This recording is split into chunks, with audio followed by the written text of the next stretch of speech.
nuevamente. Ese texto que incluye la imagen de la sandalia. Rainiel, ¿tú tienes ahí la imagen de la sandalia en la proyección? Ok, pues yo creo que aquí se ven bien, ¿verdad? Aquí o aquí. Por aquí o aquí. Aquí. Ok.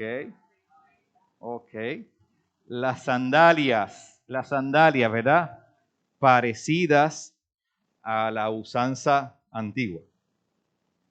Eso es lo que yo quiero resaltar de ese texto en la mañana de hoy, cuando el tema recoge esa exhortación que dice ¿cómo? El tema de nuestro programa dice, quítate las sandalias, quítate las sandalias. Interesante porque eso tendrá que decirnos algo en este texto. Y ese texto se encuentra en Éxodo 3. Éxodo 3. Recuerda que empezamos leyendo que cuando Moisés estaba apacentando las ovejas, ¿verdad? Ok. Linda leyó del 1 al 8, ¿verdad? A mí me gustaría incluir el 9, que dice, por ejemplo, el clamor de los hijos de Israel ha venido delante de mí, hablando Dios, y también he visto la opresión con que los egipcios los oprimen. Y leyó también del 13 al 14, ¿verdad, Linda? Del 13 al 15. Muy bien, muy bien. Ese es un texto de profunda conmoción y profunda espiritualidad. Todos nosotros conocemos la imagen bíblica y de hecho en esta mañana yo les invito a imaginarla, que nosotros estamos en determinado lugar y que se presenta delante de cada uno de nosotros una imagen como una zarza ardiendo, como una zarza, ¿verdad? Prendida en fuego, y que escuchemos la voz de Dios diciéndonos lo que le dijo a Moisés. Quítate las sandalias porque el lugar en que estás, santo es. Santo es. Aunque se da este pasaje en el marco de la urgencia de salir, porque no debemos olvidar que Dios ha invitado a Moisés para sacar a su pueblo de Egipto, una tierra desconocida para ellos, para llevarlo a otra tierra que conocían o también era desconocida. Una tierra desconocida, ¿verdad? Una tierra desconocida. Así que el evento se da en la coyuntura de la urgencia de salir de un lugar desconocido para enfrentar un mundo también desconocido.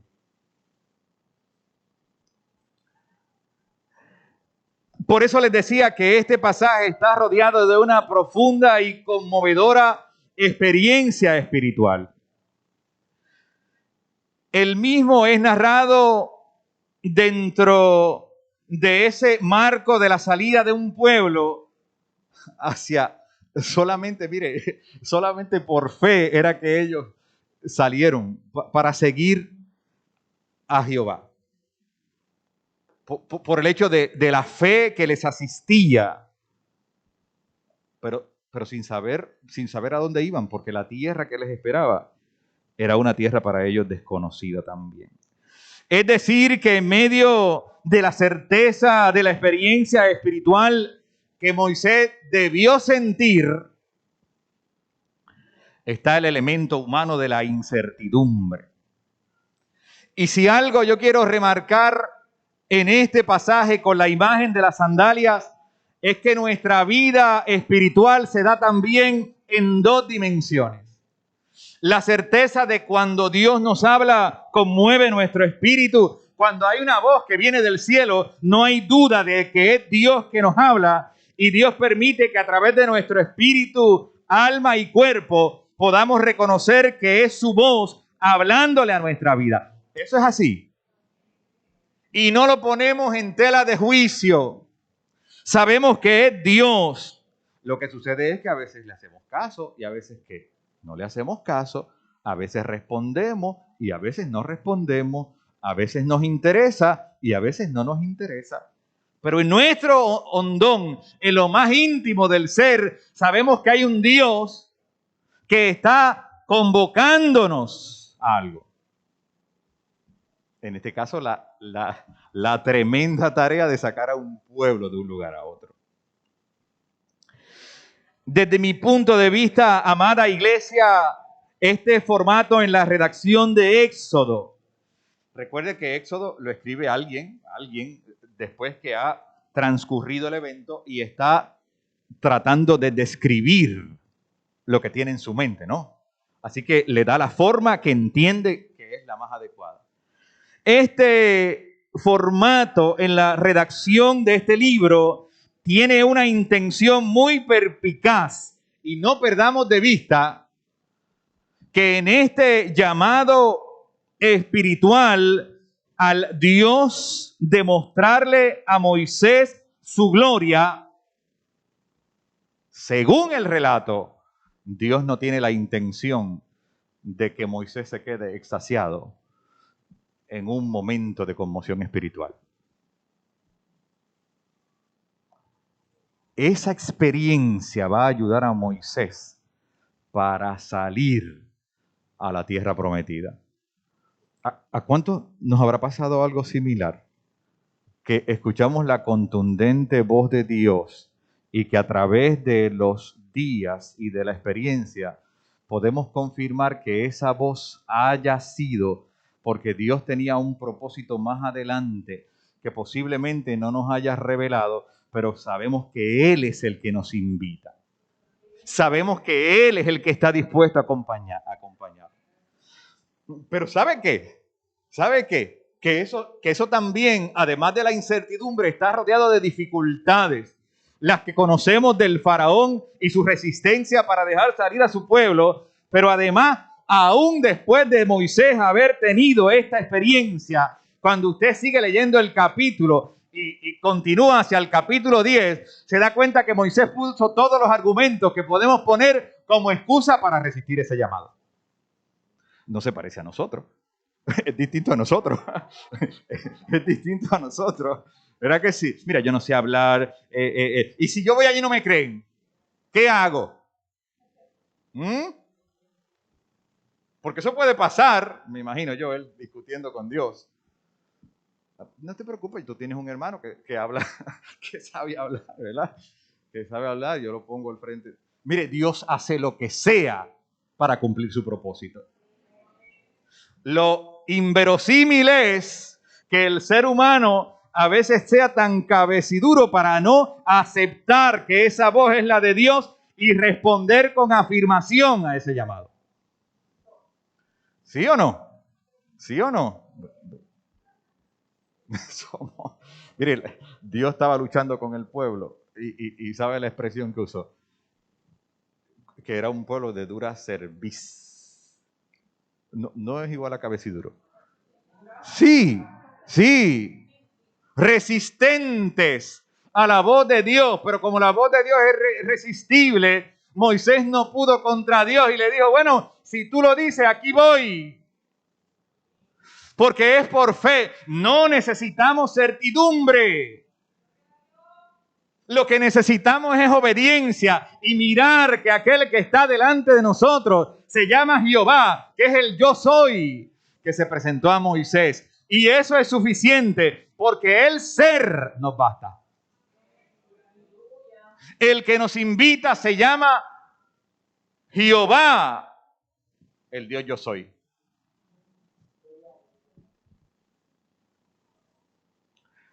Y entonces a mí me parece que tenemos que amarrar la espiritualidad de una extraordinaria experiencia. No vayan a creer que se me olvida el sermón de la transfiguración que desde aquí se predicó, o el testimonio de los hermanos que nos hablaban de esa experiencia dual de lo que es enfrentarse a Dios y también resistirlo.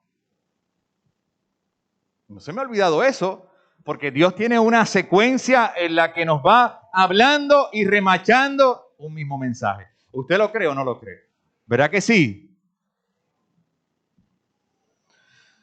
Este pasaje desarrolla la idea de cómo Dios se las ingenia para cumplir sus objetivos. Siendo así, entonces no resulta descabellado que el símbolo de las sandalias tenga distintos matices. ¿Qué le dijo Dios a Moisés? Quítate las sandalias. Quítate la sandalia, pero yo los voy a invitar, además de reconocer esa poderosa imagen, que como nosotros sabemos, ¿verdad? Las usan otros hermanos nuestros de otras religiones, ¿verdad? Quitarse el calzado porque el lugar en que estamos es sagrado. Pero yo quiero unir esa imagen a la imagen también de ponernos las sandalias. Porque habrá ocasiones en la vida que tendremos que quitarnos las sandalias y en otros momentos tenemos que ponerlas. Porque Moisés salía de aquella experiencia con Dios para ir a la tierra que fluía leche y miel. Fue lo único que Dios le dijo. Fue lo único que Dios le dijo: yo te voy a enviar a una tierra que fluye leche y miel. Oiga, y si a nosotros nos dicen eso en un contexto similar, que nos diga, ven acá, yo te voy a mandar para allá y lo único que vas a saber es que esa tierra fluye leche y miel. Qué difícil, ¿verdad? Pero esa puesta de sandalias o quitárselas está aquí integrada en este pasaje. Y yo, ¿verdad? Si yo les pidiera que recordaran algo de este sermón, es eso nada más. Eso, las sandalias. Cuándo quitármelas y cuándo ponérmelas. Eso solamente.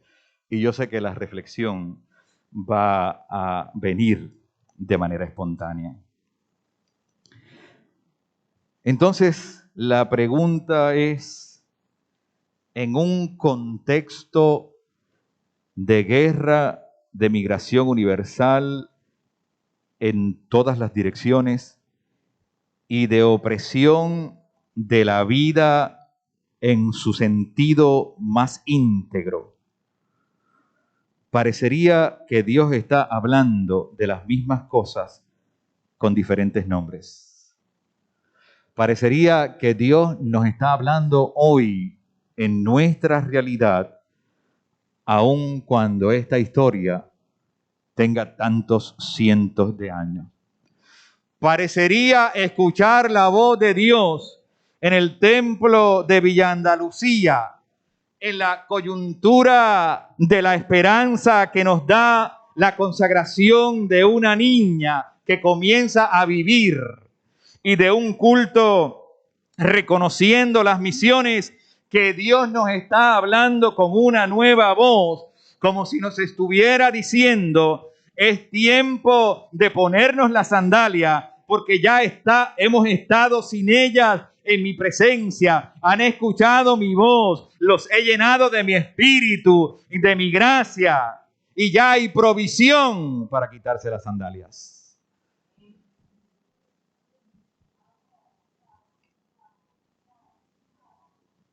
Y reconocer que aunque el pueblo, la gente de los pueblos que están en guerra, que ahora mismo es Ucrania y Rusia, pero que no solamente son esos pueblos, reconocer que esa gente está separado de nosotros por la distancia, y esa distancia a veces hace que sea menor la sensibilidad por lo que ellos pasan. Reconocer que lo único que nos separa es la distancia, pero que más allá de lo que podamos pensar sobre lo que signifique seguridad de los pueblos, pensar que cualquier ser humano en cualquier parte del mundo no está exento de pasar por una situación, la que sea, ¿verdad? La que sea, de crisis, una situación de emergencia, en la que nos pongamos nosotros con nuestra propia carne delante de una situación tan terrible. Si es un granito de arena lo que va a hacer nuestra oración por ellos, que así sea. Que en un pensamiento le podamos decir, Señor, apiádate de nuestro mundo. Eso tiene valor delante de Dios. Que si es una contribución para las misiones, para gente que está en otro lugar, que no conocemos, pero que sabemos que con esa contribución vamos a bendecir a alguien, que así sea en el nombre de Dios. Y que si la convocatoria nos invita a que tenemos que ir, que así también lo hagamos. Para que entonces resuene verdaderamente esa exhortación: quítate las sandalias, pero que sabemos que a eso le vamos a añadir, cuando sea necesario, ¿qué vamos a hacer? Ponerlas de regreso, porque ya habremos contemplado la gloria de Dios, que nos dice, ve, porque yo te envío. La gloria sea para Dios, que Dios nos bendiga y nos guarde siempre. Gloria a Dios. Damos la gloria y el honor a nuestro Dios por esas palabras hermosas de bendición para nosotros.